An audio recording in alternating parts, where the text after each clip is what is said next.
I sat in front of the full-length mirror, watching as the makeup artist applied the finishing touches. The morning sun streaming through the bridal suite window at the Drake Hotel softly illuminated my pure white wedding dress hanging on its special hanger. The intricate lace patterns caught the light, shimmering like angel wings. I had imagined this special day countless times, but the nerves I felt now were beyond anything I'd anticipated. "Grace, lift your chin a bit," the makeup artist instructed. I sighed deeply as I followed her direction. How hard I'd worked to reach this day: night shifts as a pediatrician, emergency surgeries, working holidays. Still, I'd overcome it all for this moment. Mother stood beside me, meticulously smoothing out tiny wrinkles in the dress. Her movements reflected the perfectionism she'd cultivated over her 62 years. My sister Rachel sat on the window-side sofa, frequently checking her smartphone. She seemed somewhat restless. Her flashy blonde hair caught the sunlight, creating a striking profile that could have belonged to a model. "Rachel, are you all right?" "Huh? Oh, I'm totally fine." Her dismissive response gave me an uneasy feeling. But Mother didn't seem to notice, absorbed in discussions with the hairstylist. She had always accepted Rachel's emotional ups and downs as youthful personality traits. The Anderson family was known for generations of physicians. Since my great-grandfather's time in Chicago, we'd maintained a medical practice, and Father had achieved success as chief of surgery at a general hospital, performing numerous difficult operations. He maintained strict educational standards, being particularly demanding of me, his eldest daughter.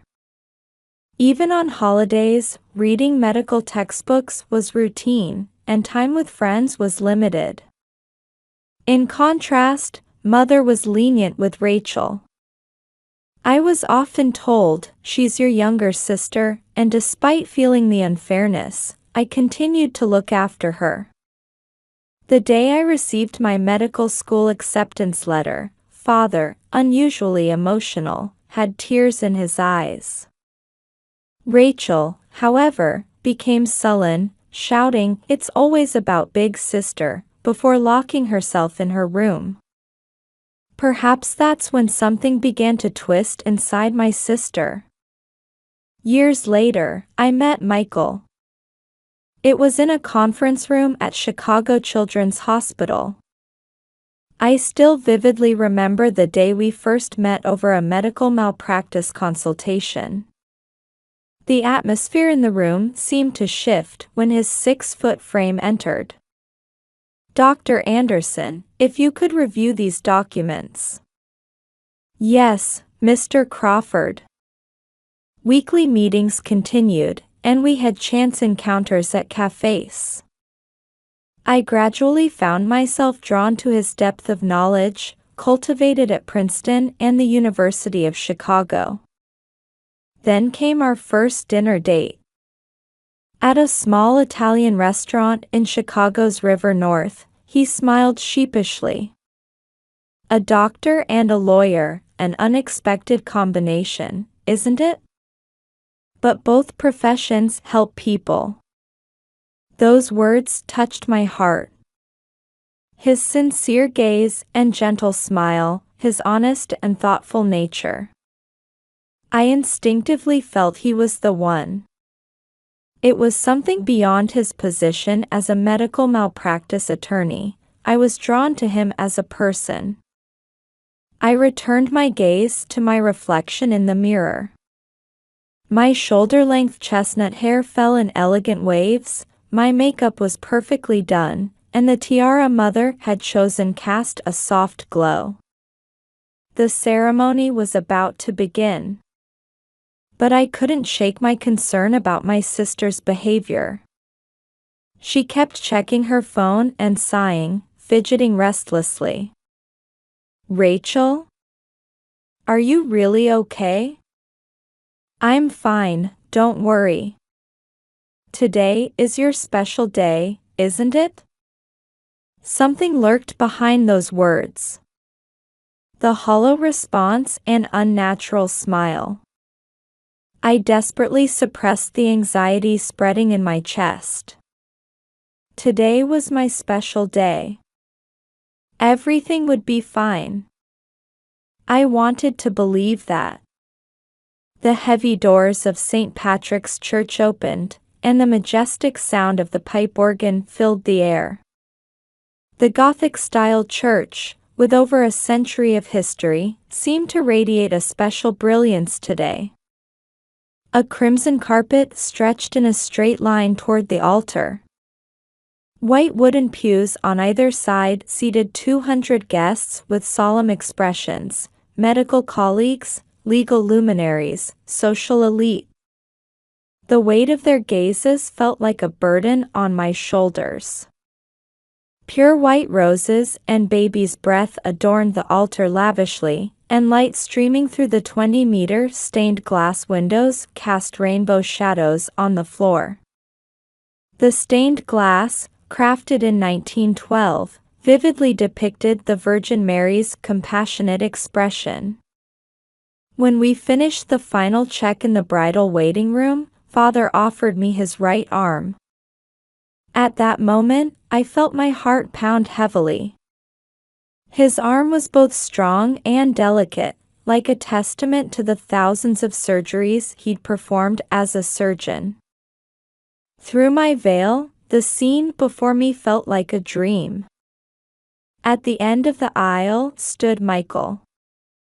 In his deep navy tuxedo, he looked like he'd stepped out of a movie scene. His proud expression slightly eased my tension. Mother smiled in the front row. In her emerald green dress, she looked too elegant to be 62. Next to her, Rachel, in contrast to her earlier restlessness, now wore a perfect smile.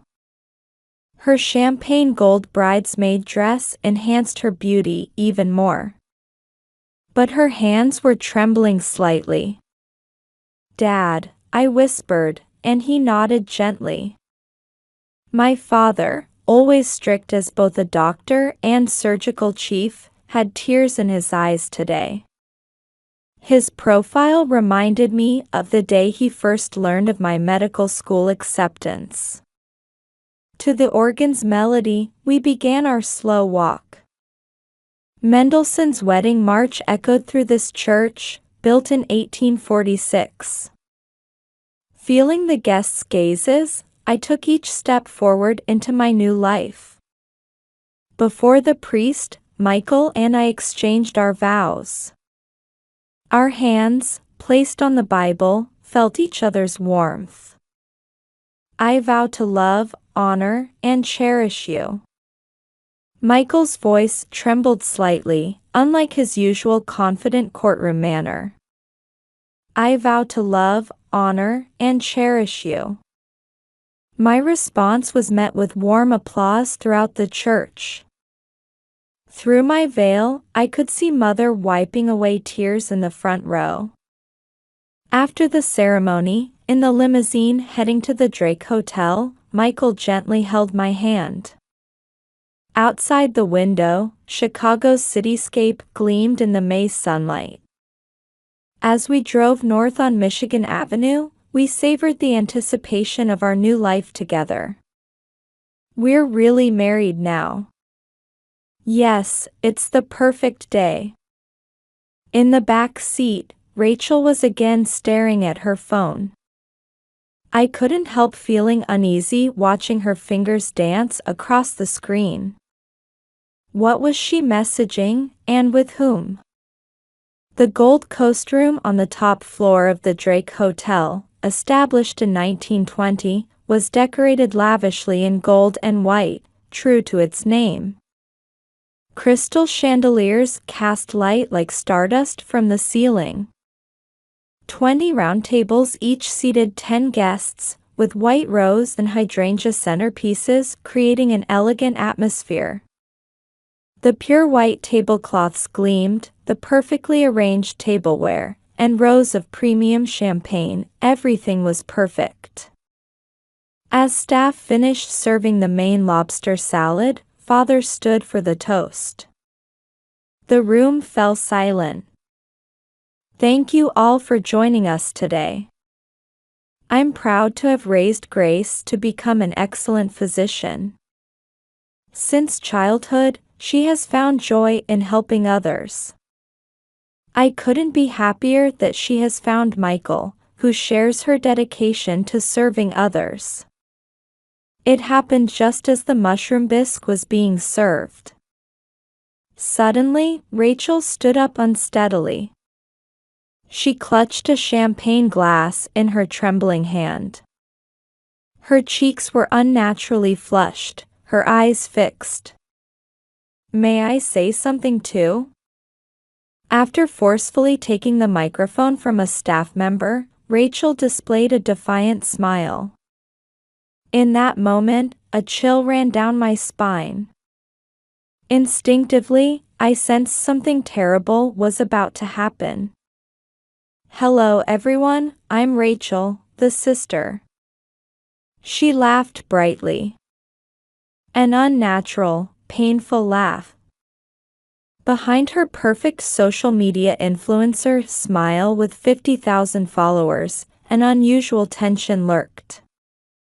Today, our beloved sister married a wonderful man.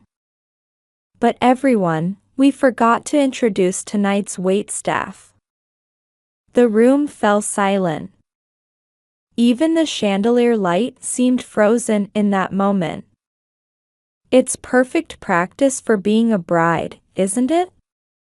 After all, that's the only kind of work suitable for Big Sister, right? Frozen air. Confused expressions from the guests. Father's voice, Rachel. Mother's pale face. Angry expressions from the bridesmaids could be seen throughout the room. That's when Michael slowly stood up. With quiet movements but somehow emanating authority, he took out his smartphone. The same cool, determined expression he wore in court as a medical malpractice attorney. He nodded to the staff, and a large screen descended at the front of the room. Then let me make a surprise announcement for my sister-in-law. At those words, Rachel froze. The color drained from her face. Her champagne gold dress reflected light as if mirroring her fear. The guests watched with interest to see what would unfold. My heart began to pound fiercely. I could guess what was about to happen. And I knew it wouldn't be an easy development. The projector's startup sound echoed through the silent room. The lights dimmed. The Drake Hotel's Gold Coast room took on the atmosphere of a luxury movie theater. The crystal chandeliers were dimmed to minimum, their faint glow illuminating the tense expressions of the guests. Michael maintained perfect posture as he stood. His usual gentleness had vanished from his expression, replaced by the sharp gaze he showed in court. His fingers moved across his smartphone with the precision of a pianist. Actually, throughout our wedding preparations, Rachel has been making inappropriate advances toward me. As those words were spoken, soft gasps could be heard around the room. Mother covered her mouth with both hands, and Father closed his eyes tightly. I've kept all the evidence, which I'd like to share. Michael's voice carried a professional resonance, completely controlled and devoid of emotion. The first image appeared on the screen. It was a social media direct message screen. The first message. Don't you think I'm more attractive than my sister? Sent at 2 a.m. The next message. Want to meet secretly? I won't tell anyone. That was the night of our engagement announcement. And then, big sister would never understand me. A message from 1 month before the wedding. With each screen change, more color drained from Rachel's face. The champagne gold dress now only served to highlight her trembling body. Even more shocking evidence followed. Inappropriate selfies sent late at night. Provocative poses with captions like, "What do you think of me like this?" When that photo appeared, Mother let out a small cry. Michael's responses to all of these. This is inappropriate. Please refrain from such contact. I will never betray Grace. If this continues, I will have to take legal action. His responses were consistently calm and professional. They served both as warnings to her and as evidence to protect himself. Each time, I saved these messages and photos, and reported them to Grace. At Michael's words, the guest's attention turned to me. I nodded quietly. However, for the sake of family peace, Grace didn't want to make this public. Until the end, she believed in her sister. Those words seemed to break Rachel's last defense. No. That's not true. She suddenly stood up and screamed. Her voice no longer belonged to the social media influencer known as a society darling. It was the voice of the little girl who used to cry out in jealousy over my successes. It's all lies. All of it. Her words trailed off as she collapsed to the floor. Her luxurious bridesmaid dress spread out like flower petals. I hate you, big sister. The room held its breath at this sudden confession. Always perfect, always loved by everyone. I was always in the shadow. With makeup running down her tear-stained face, Rachel screamed. Just this one person. I wanted to steal just this one person. Her confession continued like years of festering wounds bursting open at once. Jealousy from childhood. The humiliation of my medical school acceptance. And her twisted obsession with my fiancé. The room was enveloped in complete silence. 200 guests stood frozen. The chandelier light continued to softly illuminate the scene. The guests' expressions mixed shock with sympathy. Medical colleagues wore expressions suggesting professional insight, while legal professionals showed stern faces understanding the legal gravity of the situation. Our parents' reactions were as contrasting as two different tragedies. Father struggled to maintain the composure of his years as a surgeon, but his hands trembled slightly.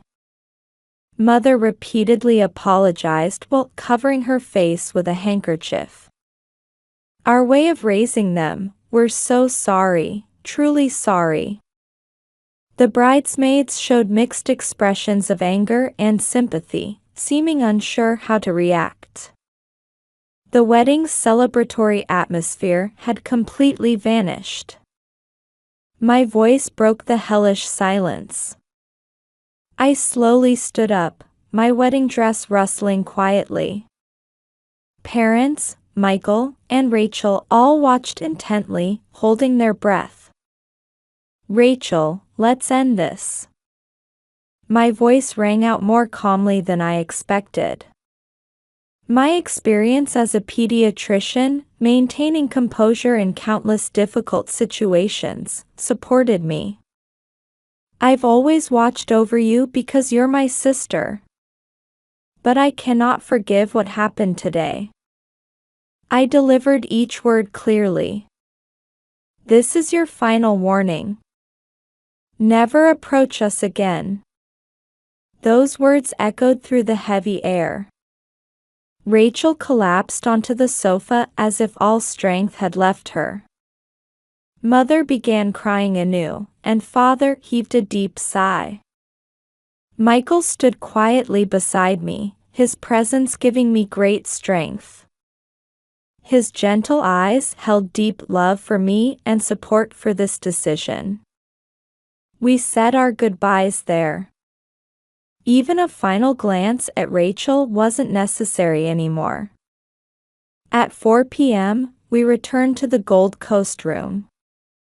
The atmosphere had already changed significantly. Warm applause welcomed us, and the guests' expressions showed understanding and encouragement.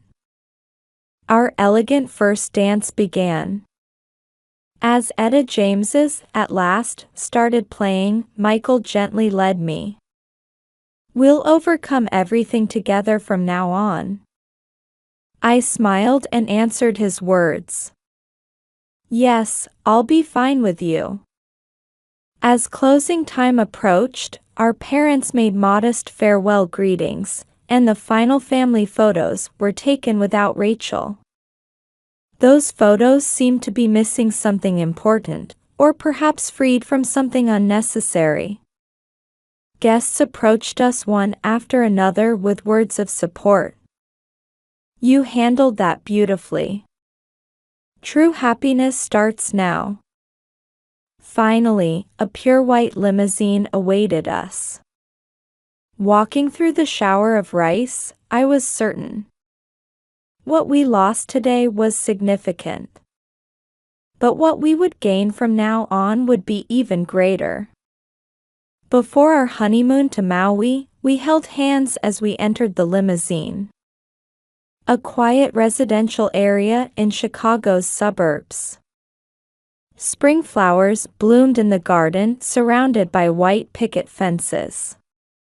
Sunday morning sunlight pleasantly filtered through the kitchen counter.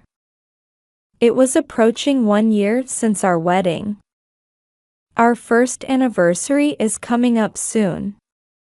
I gazed at the flower bed outside while brewing coffee. Tulips and sweet peas swayed in the wind like a celebratory dance. Time has flown by. Michael looked up from his newspaper and smiled gently. On weekend mornings, his expression was always softer. No trace remained of his sharp courtroom gaze, just the gentle face of a husband. Over breakfast, we discussed our future plans, having children someday, career prospects, renovation plans for the new house.